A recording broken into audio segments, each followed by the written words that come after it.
नमस्कार नीलिमा किचन रे आपण मानको अनेक अनेक स्वागत। आज मु आपण मानक सहित शेयर करी पणस कठा आलू तरकारी। तेबे भिडियोटी प्रथम रु शेष पर्यंत देखंतु भल लागिबो।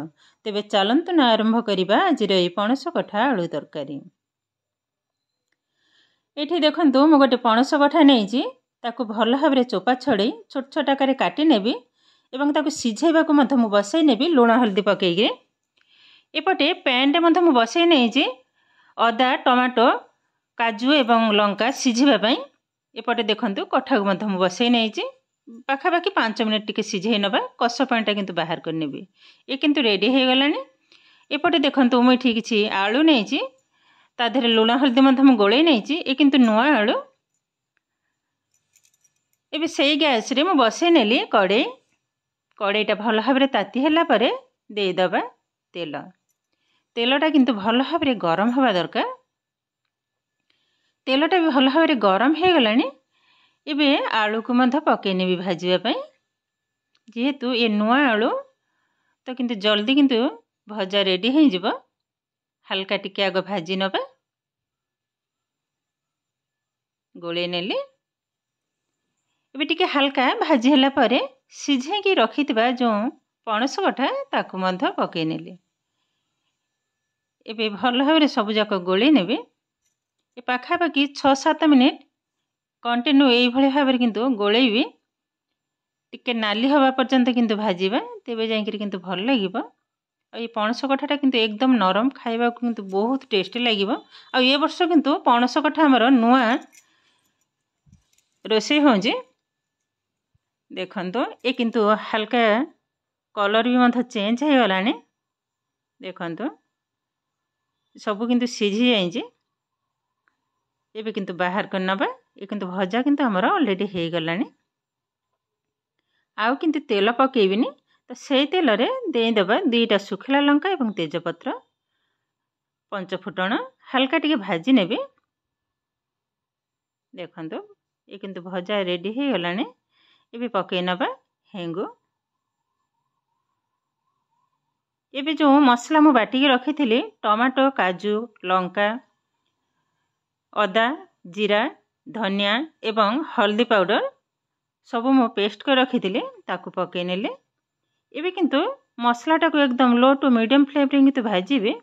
आरी भितर मु लुण को मध्य ऑलरेडी पकई नहीं। देखंतो मसला भी धीरे धीरे किंतु पानी ए जो सॉरी तेल छाड़ीबा आरंभ कलानी। आउ एक गैस रे मध्य ऑलरेडी गरम पानी बसई नहीं तरकारी दवा पाई। एबे पकई नबा क्षीर अल्प टिके मु पकईजी हाफ कप सबु जाक भल भाव गोले नेबी।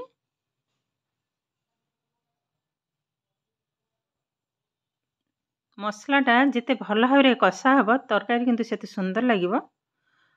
अल्प किछि धनिया पत्र को मध्य पकई नेले। एबे देखंतो मसला भी गोटे सुंदर बास्ना छाड़िलानी। तो मसला किंतु हमर पाखापाखि रेडी हो गलानी। देखंतो कलरटा भी मत बहुत सुंदर देखाउजे। मो टिके पाखरे देखाउजे। देखंतो ये किंतु ऑलरेडी मसला किंतु हमर रेडी हो गलानी। एबे किंतु ढाली नबा भाजी की रखिथिबा आलू एवं पणस कठा को।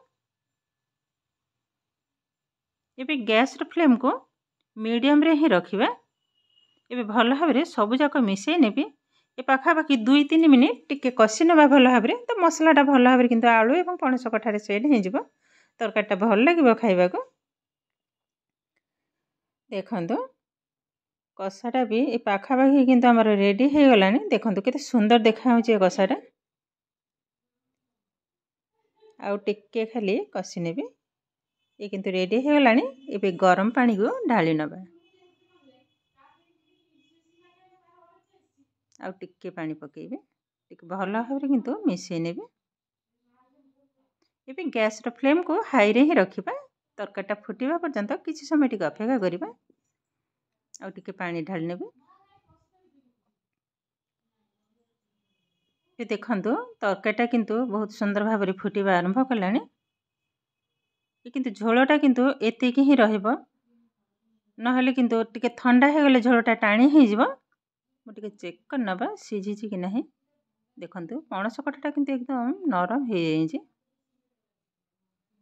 आलू तो जेहेतु नुआ आलू से तो सीझी हो भल भाव देखंतु रेडी हो गलानी। एबे पकई नबा किछि धनिया पत्र एवं गरम मसला। ये तरकारी किंतु आमर रेडी हो गलानी। यह भात रुटी कि जेकोसी सहित मत खाई परिबे बहुत सुंदर लगे। तो ये वर्ष तो प्रथम आमर पणस कठा तरकारी रोषे होइछि। देखंतु ये किंतु रेडी हो गलानी। एबे गोटे पात्र को मध्य मु ढाली नेबे। देखंतु केते सुंदर भाव रे ये पणस कठा आलू तरकारी आमर रेडी हो गलानी।